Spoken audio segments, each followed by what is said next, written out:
अपना लोड रखते हैं।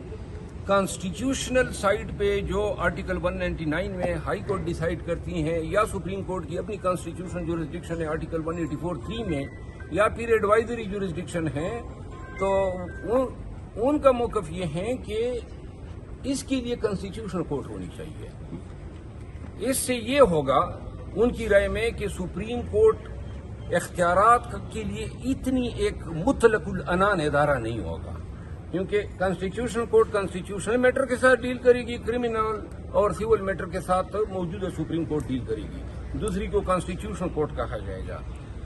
और अगर ये फार्मूला इसीलिए है कि इख्तियारात की तकसीम हो, तो फिर तो और भी इदारे हैं, वहां पर भी इख्तियारात की तकसीम होनी चाहिए। अगर आपने तकसीम करनी ही है तो और भी इदारे हैं ना, ताकि तमाम ऐसे मुतलकुल अनान ताकतवर तरीन लोग न हो जहां पे कोई चम भी न कर सके, तो लिहाजा और पे भी फिर ये नजर करम डाल दें। मरवत साहब, आपने काजी फायद ईसा साहब पे एट दैट टाइम अदम एतमाद किया था जब आपके पार्टी के लोग बड़े उनके हक में बोलते थे, आपको कह रहे थे कि ये गैर का एजेंडा फैला रहे हैं। आज क्या कहिएगा कि हुकूमत दिनों रात मेहनत कर रही है कि काजी साहब को एक्सटेंशन मिल जाए किसी तरह? मेरा ख्याल नहीं है कि हुकूमत अब काजी साहब को एक्सटेंशन दिला रही है। कॉन्स्टिट्यूशनल कोर्ट में 18 साल उम्र है सर, 68 ईयर्स। नहीं, लेकिन कॉन्स्टिट्यूशनल कोर्ट में काजी साहब को लाने का कोई ये प्रोग्राम नहीं है।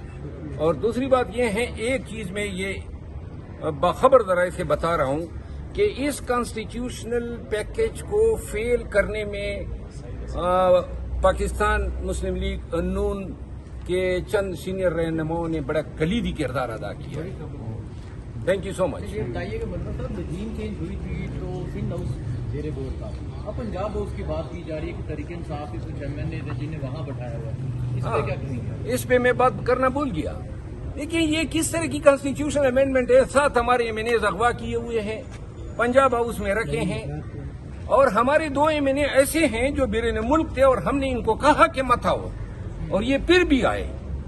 जल्दी इस पे पार्टी फैसला होगा और इनके नाम हम कौम के साथ शेयर करेंगे, उनके हल्के के लोगों को बताएंगे कि इनके मकरू चेहरे देख लो, और शायद इनमें से चंद ऐसे थे जो पहले से उनकी कमिटमेंट्स थी तो बैरून मुल्क से भी आ गए, और हमने यानी उमर अयूब खान ने 7 दिन पहले सबको कहा हुआ था इन तमाम को कि अंडरग्राउंड चले जाओ, लेकिन मेरा ख्याल है कि वालिहाना पंथ लगाव था उनका कि वो आए, हमारे साथ रब्ता नहीं कर रहे हैं, लेकिन उनके गोद में बैठे हुए हैं। और ये आईनी तरमीम 3 चीजों पे अगर ये इस अंदाज में लाते तो वाइड डिफिनिशन होती। नंबर 1 कि आप अज़्ब इख्तिलाफ के मेंबरान असम्बली को अगवा करके उनसे अपने मर्जी का वोट दिलवा रहे हैं, नंबर 1। नंबर 2, रिजर्व सीटें जो हमारी डिसाइड हुई हैं सुप्रीम कोर्ट में, उनमें हमारी खवातीन और माइनॉरिटीज की नुमाइंदगी नहीं है, तकरीबन 23-24 सीटें हैं,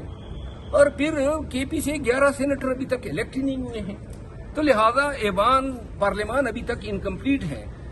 जब तक इन तमाम तबकात को नुमाइंदगी न हो और ये अपनी नुमाइंदगी के मुताबिक आके राय दही इस्तेमाल न करें, किस किस्म की तरमीम जो है वो आप कह सकते हैं कि ये लाई गई। और सबसे अहम बात, फॉर्म 47 पे जो लोग मुंतखब होकर आए हैं उनका कोई हक नहीं है कि वो वोट इस्तेमाल करे। तो लिहाजा ऐवान की अपनी लेजिटिमेसी जो है वो भी जब ये ट्रिब्यूनल डिसाइड कर दें कि वाकई ये सही मुंतखब होकर आए हैं, तो तभी शायद ये कॉन्स्टिट्यूशनली अमेंडमेंट की बात कर सकते हैं। Thank you sir.